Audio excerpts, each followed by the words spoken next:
Okay, we've got our captions on, poll, quiz, got my notes. Yeah, I think we're near enough ready. Okay.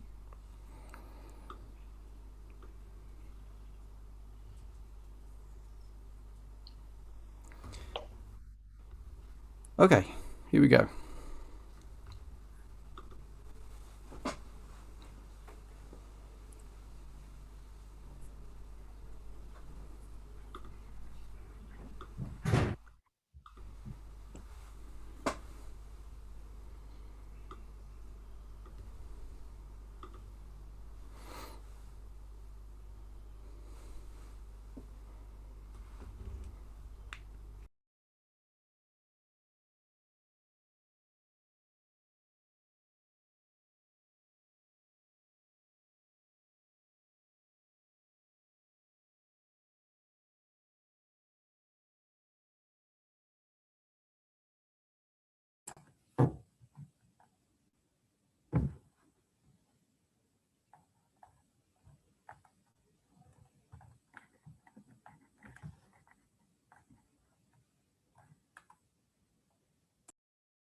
We're just going to give people a few more minutes to join, and in a couple of minutes we will begin.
Hello to all our newcomers. Just another minute or so to allow a bit of time for the attendees to come in, and then we'll begin.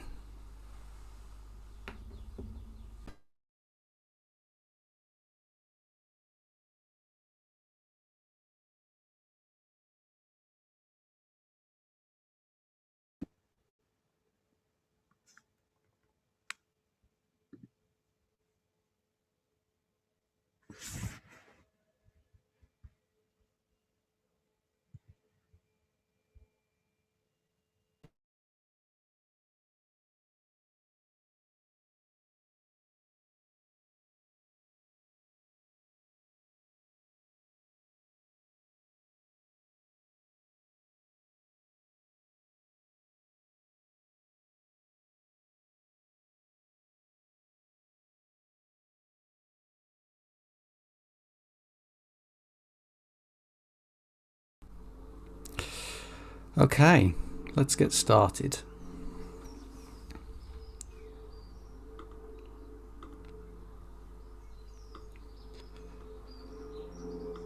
Okay, well, hello, and thank you so much for attending this webinar today called The Importance of Web Accessibility: How Being Inclusive Can Improve Your University's Website.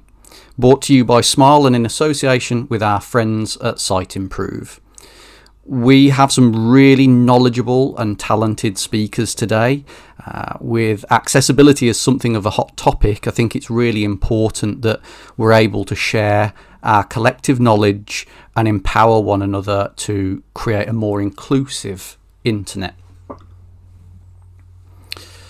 So our first speaker today is Jennifer Chadwick, who is the Senior Accessibility and Digital Inclusion Strategist at Siteimprove. I'd like to personally take a moment to say thank you to Jennifer for all of her hard work up to this point today. I've learnt so much in listening to Jennifer's experience putting this webinar together, and I feel very privileged to be able to work with her on this. She is the definition of an expert in this space and a real champion for digital inclusion. We're also joined by the incredibly hardworking and super talented Sarah Jones from the University of Gloucestershire.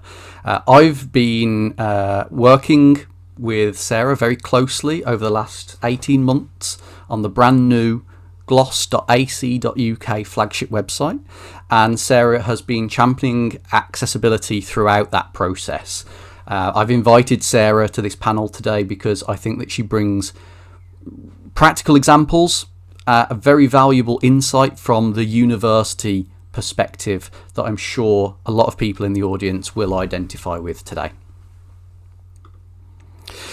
And for those of you that don't know me, I'm Nathan. I'm the co-founder and solutions architect at Smile, a digital agency that strives to help universities and colleges become more authentic, timely and personalised with a suite of creative services and digital products. We work with over 40 different institutions from across the UK and North America, and we are passionate about making universities and college websites more accessible. I want to give a quick shout out to Siteimprove today. Without their support, this webinar would not have been possible. Smile is a silver Siteimprove partner, and we really believe that Siteimprove is an incredible platform. We've used it with a number of university and college clients, and in particular, the accessibility tools have been critical in the success of our client projects.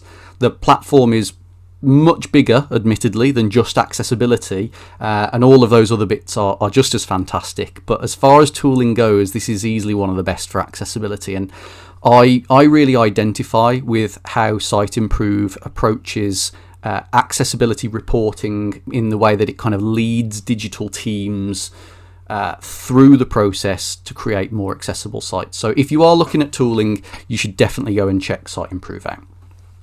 Now, I also want to take a moment to set some expectations here. So in today's webinar, we're not going to be looking through the AA spec. We're not going to be looking at international legislations or anything like that. There's already a ton of great resources on those things, which we've compiled alongside some other bonus links on our website. And you can find that at wearesmile.com/webinar. But today, I'm excited to talk to you about how you can prove the importance of accessibility fundamentals to those that should care, and also some practical examples of how you can weave this into your culture. Accessibility is not a checkbox exercise, and I think as a sector we're in real danger of viewing it that way. If you do just view it kind of as a tick in the box, not only are you shutting the door to a whole squadron of people, you're probably kind of missing the point too. Accessible websites benefit everyone, and for me, the example that made me realise is trying to watch the TV with a newborn baby in the house. So the slightest noise would wake my daughter up when she was a baby, and as a result now I've come to watch TV almost exclusively with subtitles. But you know, accessibility is more than just a nice to have. It is a fundamental, and as universities and colleges we are viewed as centres for good in our communities. So people are looking at you to set the example, and these 4 pillars that are on screen are statements that the panelists and I were in total agreement over, and throughout you'll see how relevant these are to their experience and to their journey. Now, speaking of journeys, the Q&A And the Q&A is now open. We'll have some time towards the end where I'll take your questions to the speakers. And we also have a poll, which I've just opened. And we'll be reviewing and sharing those results later too. So do look out for that poll, and we look forward to seeing how you vote. So without further ado, I would like to invite Jennifer from Site Improve to the stage. And Jennifer is going to be talking us through the facts. Hey, thank you, Nathan, and thanks, Sarah, for having me. And hi, everyone. It's really great to talk about this. I'm in complete agreement with those fantastic points. And yeah, just in working as a user experience designer and graphic designer throughout my past, I quickly realized, in meeting people with diverse abilities and what they'd say is disabilities, I've just learned so much about how people use the web, and then kind of just in through a series of aha moments, kind of turned to doing accessibility full time, or sort of working with teams on this. So I guess I'm just here to to present or represent the facts that I think we all know, which is that people are people. They as I move through the slides, just move forward. Yeah, so people with disabilities, if they self-identify, or if they want to, disabled people with disabilities, however they want to see and want to phrase it, they use technology, phones, smart TVs, websites, applications, any LMS, learning software, the kiosk, to buy tickets at the airport, voice assistant products every day, just like everybody else. And then, as people are people, they have the right to do so freely without any technical barriers to that experience, and to have sort of equal access to online, content and information that's presented online, or if it's their own personal information, such as it is with, higher education sometimes, or banking, or retail, especially student services online, especially when we talk about the work that you do. I mean, what we're saying is that they have the right to access this stuff freely without, having to have an alternative, without having to, call someone up or email them for the exact same information. All those services online with digital is a real opportunity to level that playing field. So we know that all people use these different technologies that I just mentioned. And then if you're not quite familiar with, or haven't, in your travels really get to know people with disabilities and how they, how they enable themselves, they use assistive technologies such as, hardware like a keyboard, or a wand that they'd hold on their mouth. On the screen, you see a girl who's using her mouth to hold a wand to tap onto a tablet screen without the use of the rest of her body. Or software such as screen readers, that speech output that'll read everything on the screen for you. So there's a student here who's listening to the screen reader speak and then he'll use the keyboard to access that website. So also, what would be considered an adaptive strategy would be ASL or BSL, sort of British Sign Language or American Sign Language in the US. So these sort of adaptive strategies and assistive technologies have been around for, I would say, maybe close to 30 years. So people enable themselves, they're enabled by that technology. Just that back. So so if someone is blind, for instance, they're regularly going about their day using a screen reader and a keyboard to navigate a website, they're good to go. So that's how, they, as much as possible, they're able to sort of maintain that autonomy and independence in living, working,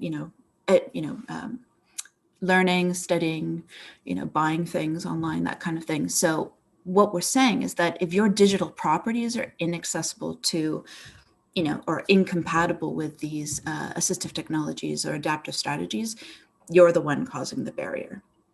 So people are actually disabled by the lack of available channels, formats, and options in your digital world, on your website or application or services, not the other way around. So people have been adapting to a world that is socially, sort of social and technical world that has been exclusive all this time. We're in the process of having the opportunity to change that and to really make the difference. And the final change is with your sites, your content, our documents, that kind of thing. And then the other thing to remember is that some people have visible disabilities or diversity. Others have invisible disabilities, or what's known as episodic disabilities, such as seizures. It's not affecting them all the time, but it is a significant impact on life. So sometimes accommodations is needed, sometimes not. So the other thing is that not everyone, self-identifies, say on a consensus form, that they have a disability, and they don't have to. So people are just people. There's people who they are. So we have to remember that we may not always see, and then thus maybe understand someone's needs and preferences for digital.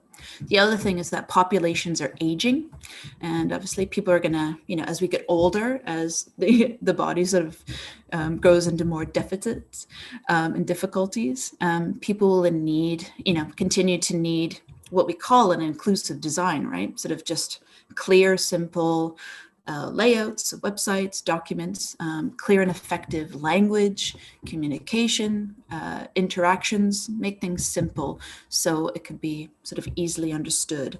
Another part of that we touch upon is people where English may be their second language. If you're just arrived or you're studying information, or the complexity of language can be a barrier for some, even though it's technically not under the umbrella of accessibility.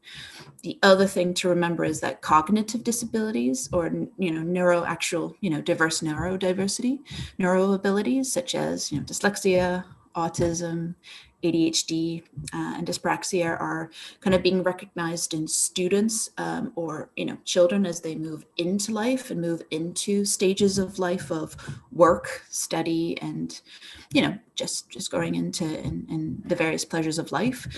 At the same time, these things are being diagnosed in adults later on. So we know that cognitive neurodiversity exists.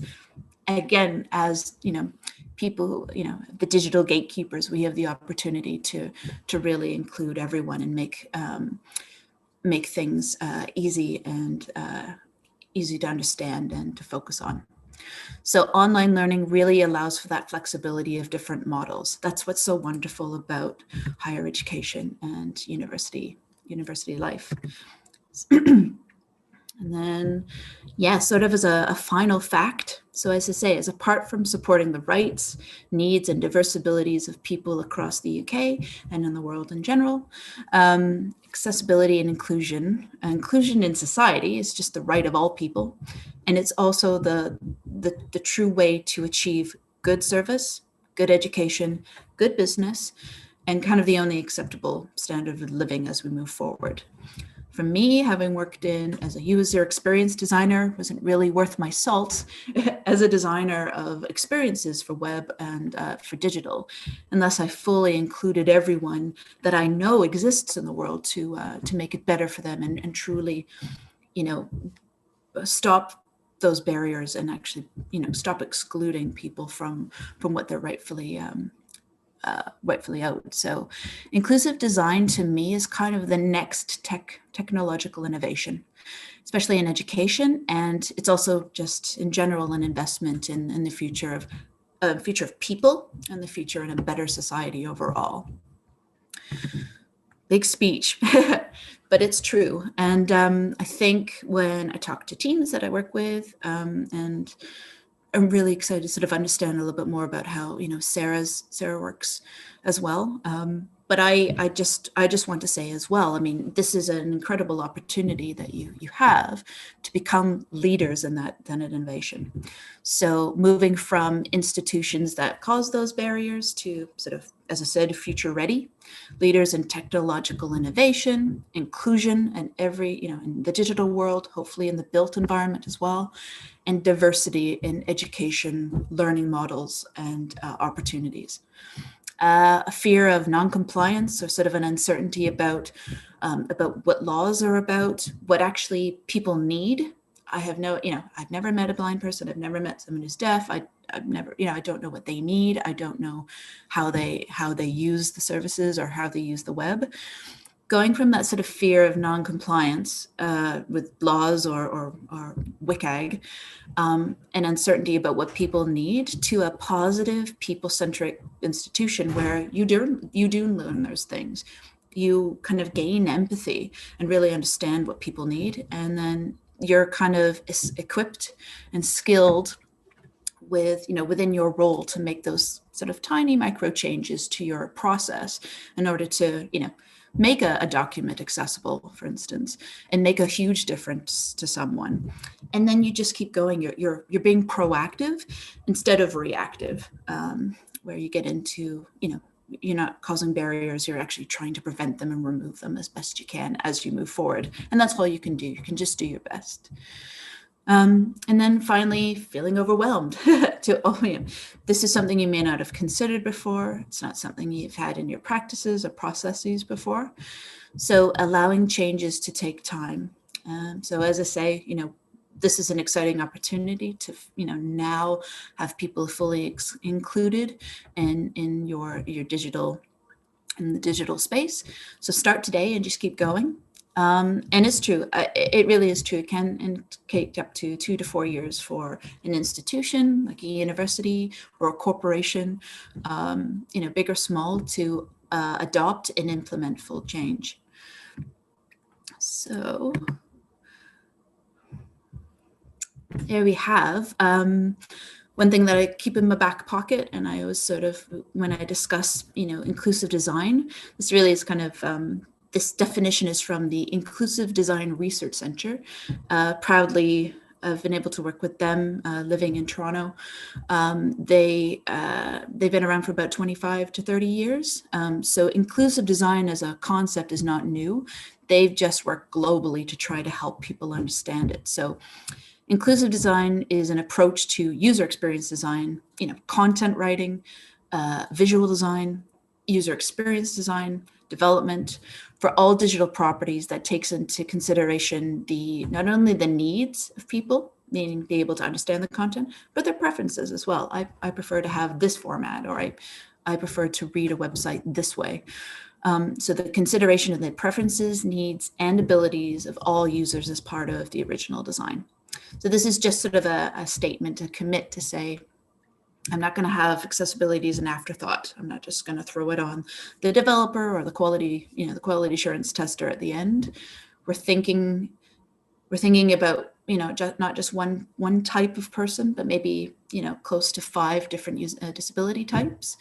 Every time we do something new, every time we start a new project or write a new document or think about a website feature. And then so finally, some sort of tips and tricks to get started. As I said, I think I've covered them all. Shift the social model of disability. Let's do it. We can actually shift the social model of, that was exclusive to being inclusive. We can do that within our work.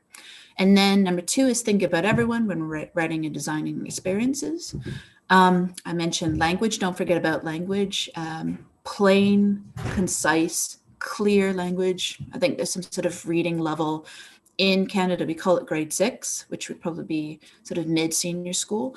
Just the point is that, a child of the age of about 12 to 13 would be able to read and understand it, if possible. I know some topics are more complex, but language being plain and easily understood as instructions or labels, that's also the principle there. Don't forget about language. And then finally, leverage tools. And And what I mean by that is, you know, the accessibility checker in Word or any of the Microsoft Office products.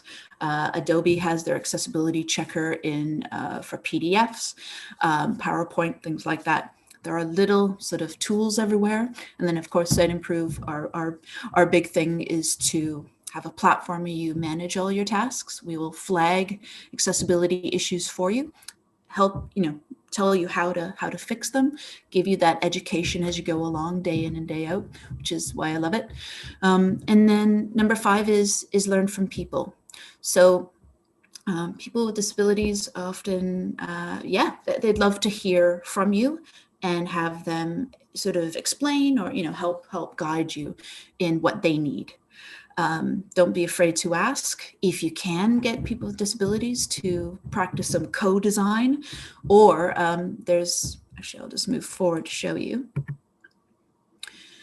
And in order to familiarize yourself with the user needs, even if you don't have direct access to someone with certain types of disabilities, physical, visual, hearing or auditory, cognitive, and speech. There are ways that you can sort of create user personas, or sort of like a, you know, an understanding of, or sort of a profile of someone who has those particular needs, in order to keep them in mind and make it really easy just to go back to, you know, Sam, who's blind and, you know, is studying this, or, you know, has these particular needs. That really does help. So either, you know, engage with real users or create these fantastic personas, or what I have here are a couple of, you know, highly recommended resources. The Web Accessibility Initiative, or WAI, that's the department within the W3C, or www.website, World Wide Web Consortium, that governs, you know, the standards body for the internet. The WAI is that standards body inside the W3C that publishes WCAG, the Web Content Accessibility Guidelines, and sort of create some fantastic resources in how to meet WCAG. So they have web accessibility perspective videos. They're about 1 to 2 minutes long. They're fantastic for just watching, you know, and understanding in a really casual way how people use the web, or what they might need, and some demonstrations of that. And then the WAI Diverse Abilities and Barriers webpage, go there. And then there are 5 different sections of those disability types I mentioned. Expand that section and it'll tell you what the disability is, what people need, and then some common barriers to designs and writing that they may face. So you have this really clear guide as to what not to do. And then finally, the do's and don'ts on designing for accessibility. This resource is fantastic. I found it in about 2016. So it's the UK government that produced it, but it's just a series of posters. So kind of that you can print out and place on your wall, or, you know, just share in a PDF with your teams. And it's sort of a do this, don't do this for different types of disabilities and needs.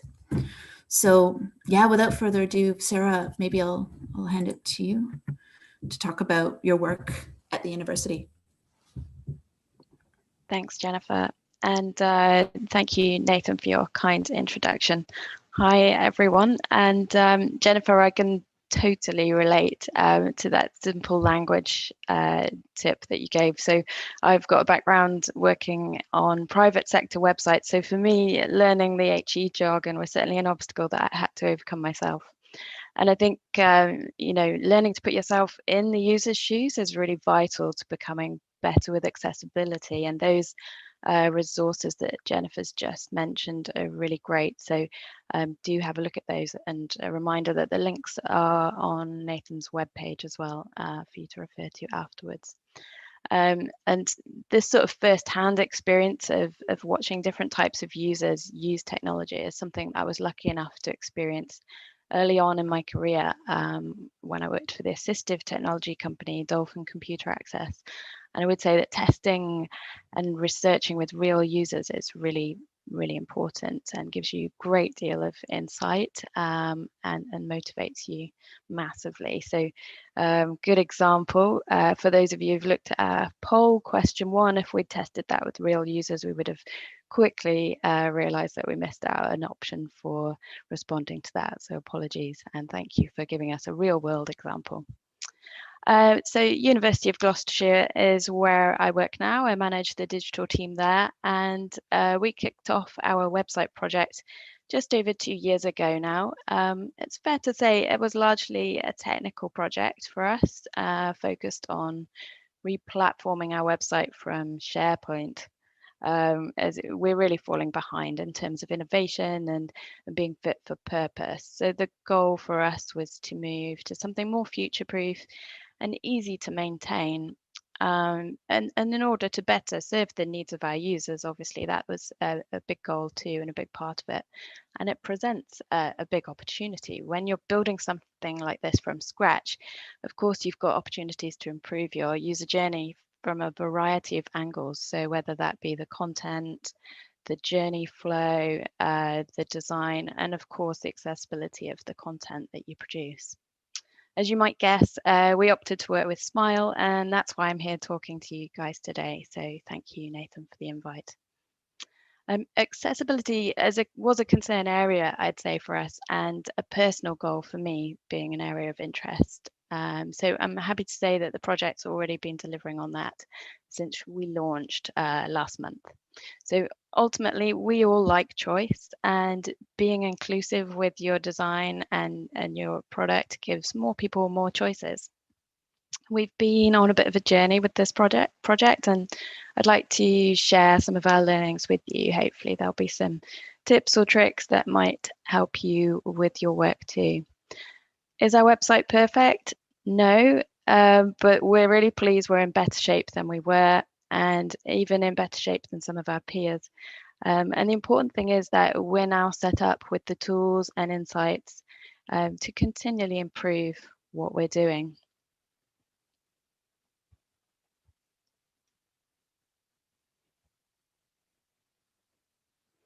Okay, so I think it can be really tempting when you talk about accessibility to point the stick of the law and the regulations at people when you're first introducing that concept of having an accessible website.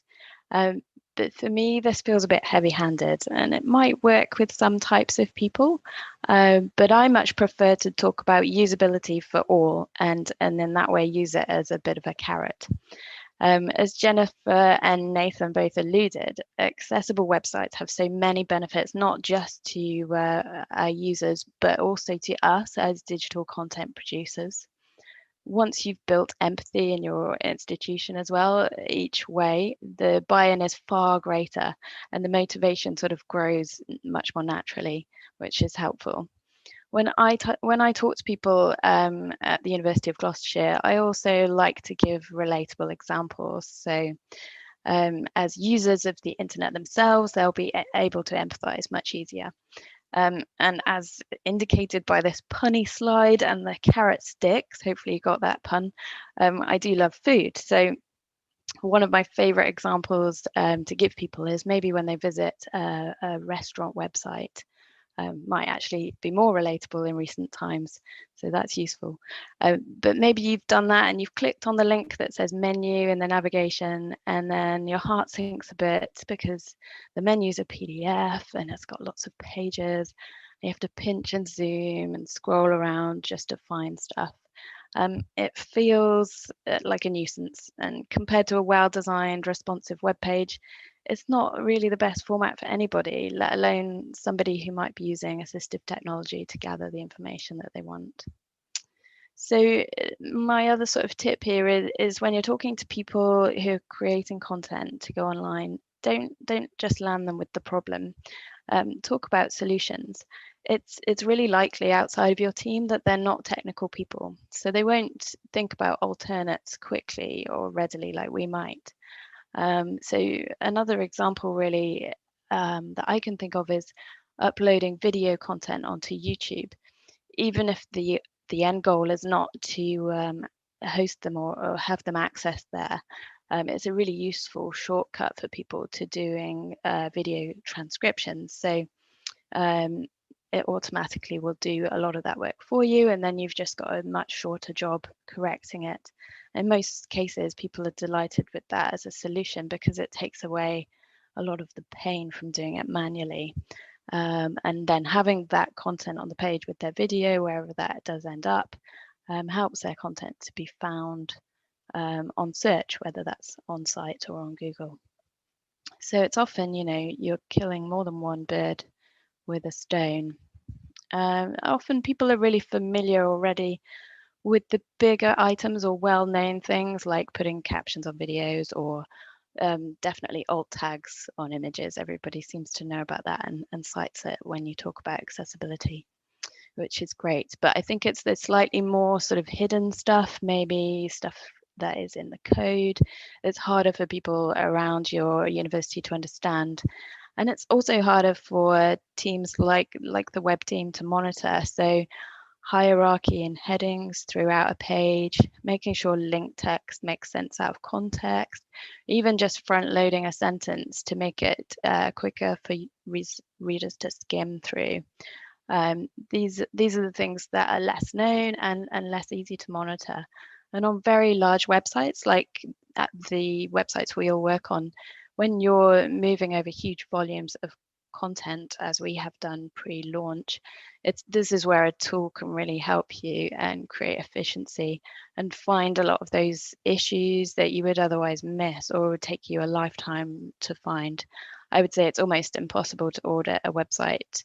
Ours has got over 7,000 pages. It's impossible to do that manually. So I would definitely recommend a tool to help with that. So the thing is, with building a new website, it's never going to be a silver bullet. And of course, it isn't necessary to do that in order to get better accessibility. And I'm not here to proclaim that we're perfect. As I say, we're not 100% accessible. That honestly isn't the case yet.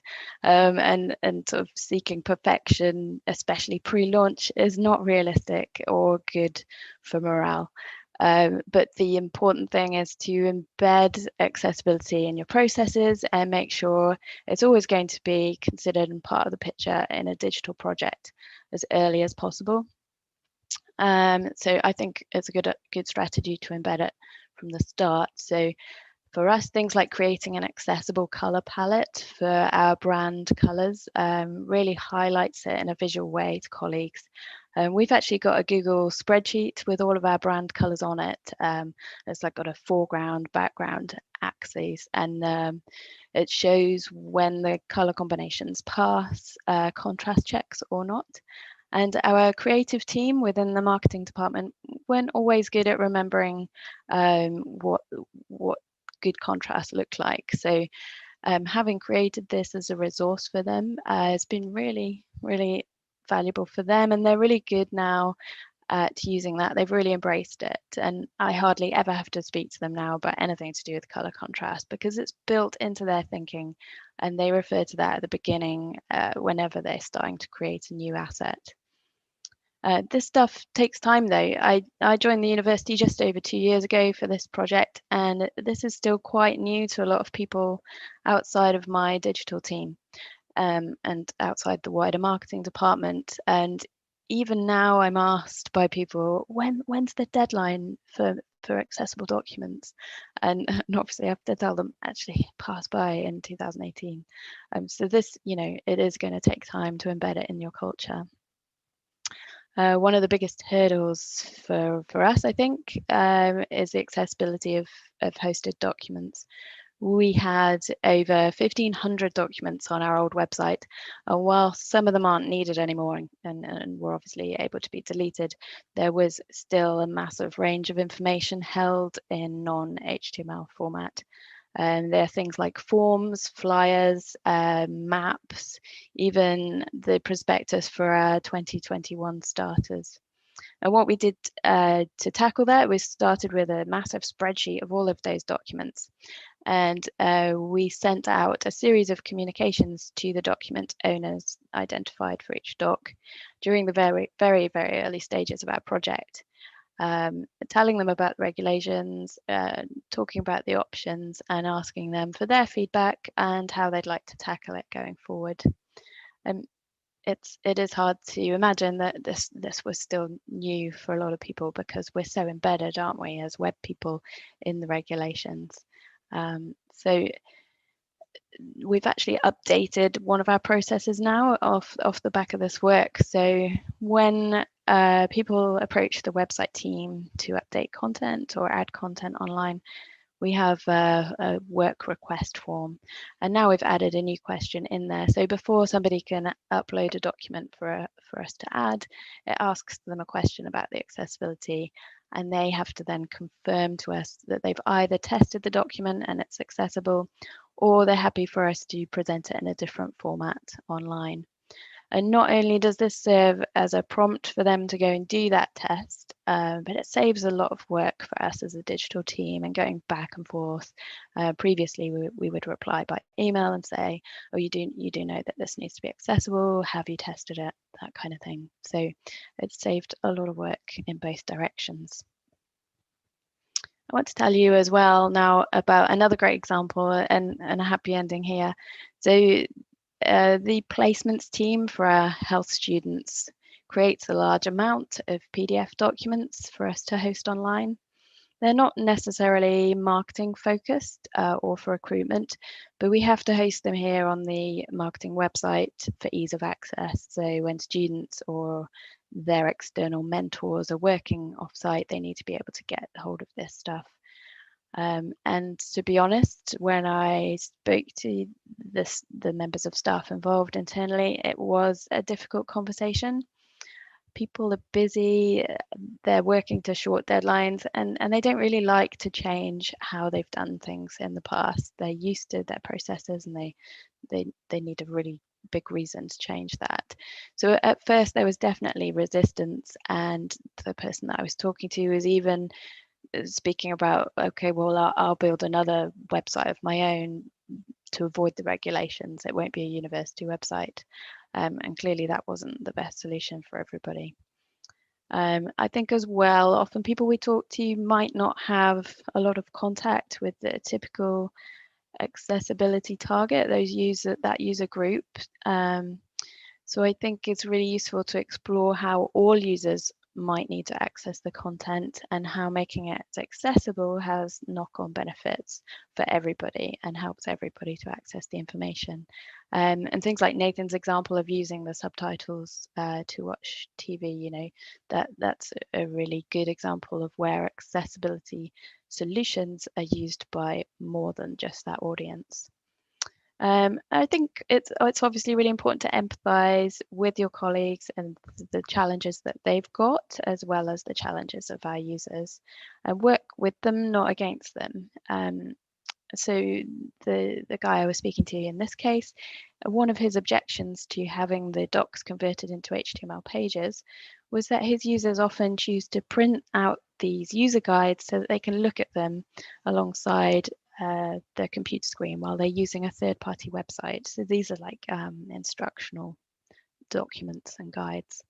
And we have to remember that not everybody has multiple monitors like us digital folk. So talking about how actually it could even be easier for somebody to read this content on their smartphone if we format it nicely, and then they can have that next to their laptop. That was kind of a selling point.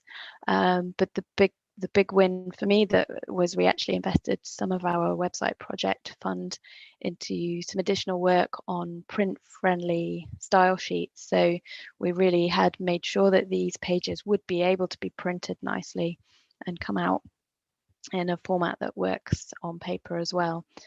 So that really helped to get some buy-in with this team. And as I say, often when you provide solutions for accessibility, you actually take away some internal pains as well. So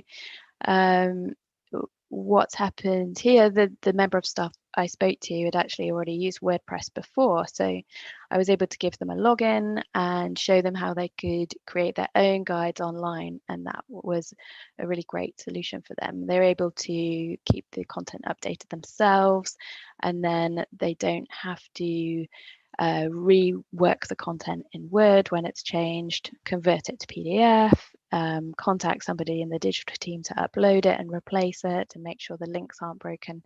So all of those steps are actually removed. So we've actually taken away some workload as well as give them an additional way to work. And they're now really happily creating these articles themselves. They go directly into the CMS, and they've even further enhanced the content that they produce, adding sort of embedded videos as instructional guides, and they can link between the pages really nicely. So when it refers to something like log into the dashboard, they can just link to the article that shows people how to log in and create their account. So that makes it much easier for people to find the information they want as well. So the output is better for all of our users, and they feel really good about that. They're creating something that's better ultimately for everyone. So I guess in wrap up for me, I just want to say this is a lot. There's a lot of pages, a lot of documents, a lot of technical factors to compliance, and we have a lot of colleagues. So my advice is don't take this all on yourself. It's important that you share this responsibility, and the way that we do that is to create and train ambassadors around our institution who can beat the same drum. We booked and held some internal training sessions to help people understand accessibility, and it's also an added bonus actually to discover some resources as part of the Site Improve Academy to help us to do that. My other tip is to use some automation, and we've talked about tooling. There are many out there. Humans can't review 7,000 plus pages quickly. I couldn't have done it without some software to help with that auditing process. Don't beat yourself up about imperfection. It takes time. It's hard. It doesn't happen overnight. A website can launch overnight, but there's a lot of work involved. Accept that it's a journey that you're on. It's not just about putting a statement on your website for an accessibility notice. It's a reality of a huge amount of work. And as Jennifer said, it's a cultural shift.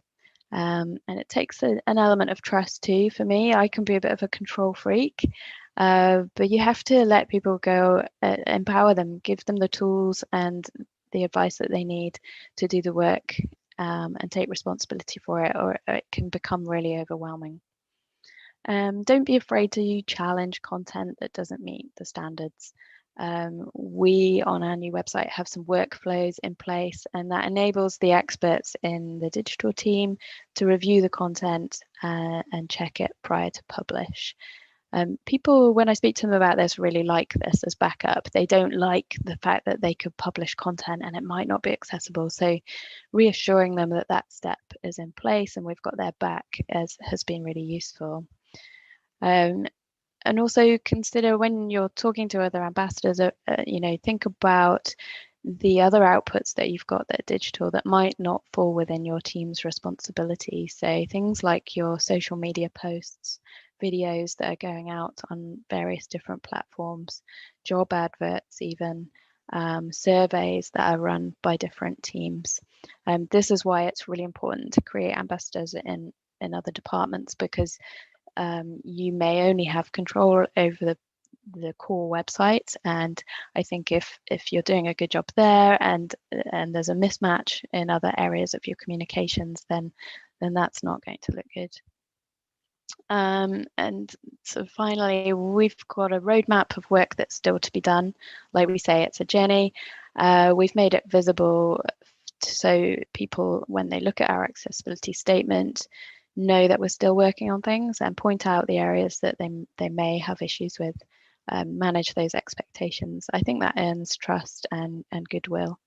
I think if we hold our hands up to the imperfections and provide ways for people to work around it, it goes a long way. So be clear on the routes for inquiries and complaints. If someone needs to get in touch because they can't access something the way they would choose to, then you need a way to handle those inquiries without bouncing them around internally and causing extra frustrations. It shouldn't be a surprise when that inquiry is received by your colleagues.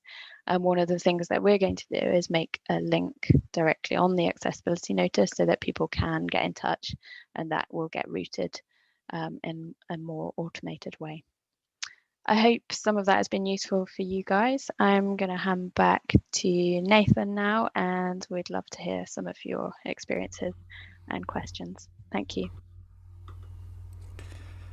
Well, thank you very much, Sarah. That was fantastic. And of course, Jennifer as well. Thank you. I'm sure everyone will agree that there's some just really useful information that's been shared with us there.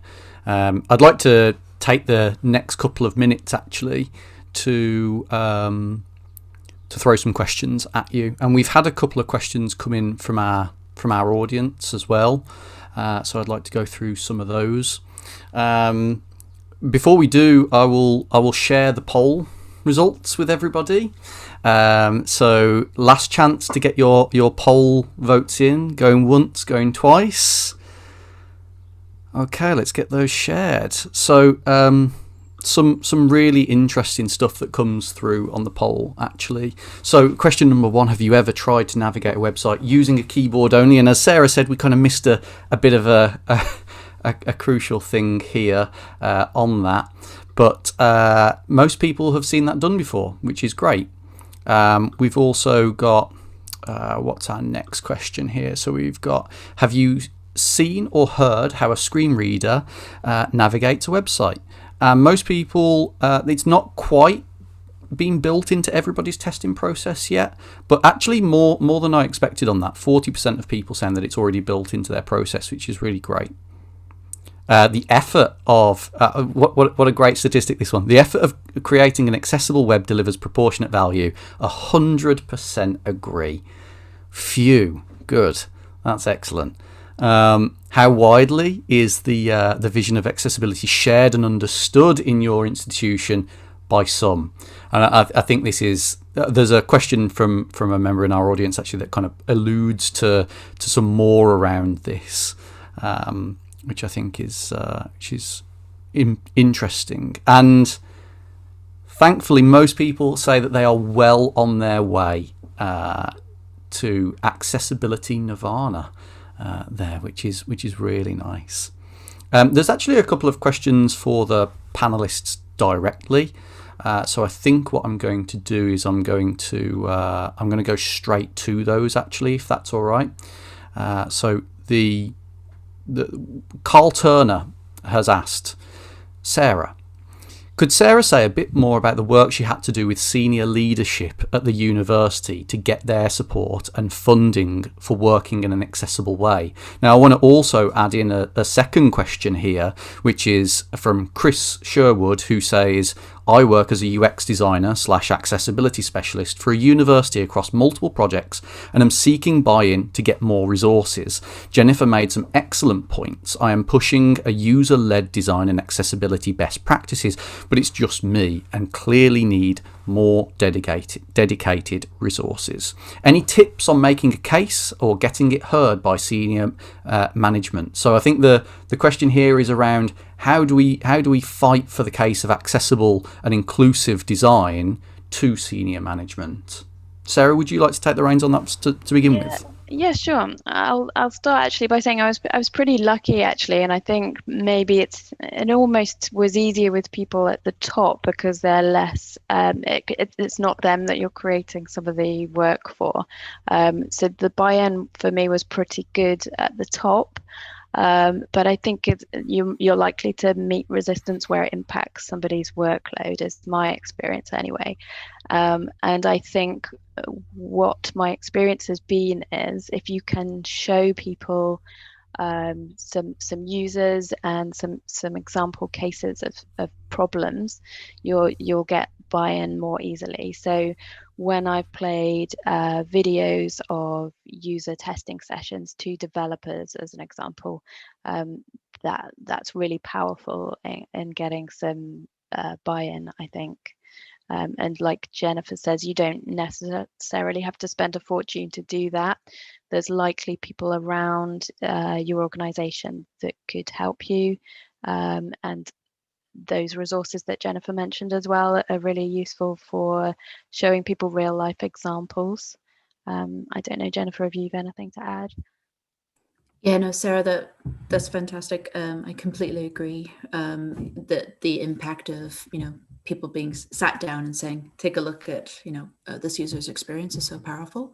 I was just going to add, you said everything I wanted to touch on, and just to add to what you said as well, which is maybe some of that buy-in could be that a lot of those sort of micro changes are free. So when it comes to, we don't have to buy or invest in too much more software if, there's built-in accessibility checkers into some of the programs we're already using to create content. So let's start with the free tools first, for content writers and designers, developers. And then, those resources where you can sort of create, a set of personas, or in the agile environment for developers, user statements. As a screen reader user, I need it to function this way. And then, if you have user stories that are already in play, and then add people's experiences for accessibility to existing user stories or user personas, that's free, and it takes some time and energy. It takes everyone off the floor to create them. Once it's done, then you have them hopefully ideally placed in a center of excellence. So and I think it's obviously, you can tell in the Q&A, it's getting really, it's popular, but your color palette is so valuable. It's a guide to say, these are the colors that pass WCAG, or that are sufficient for people.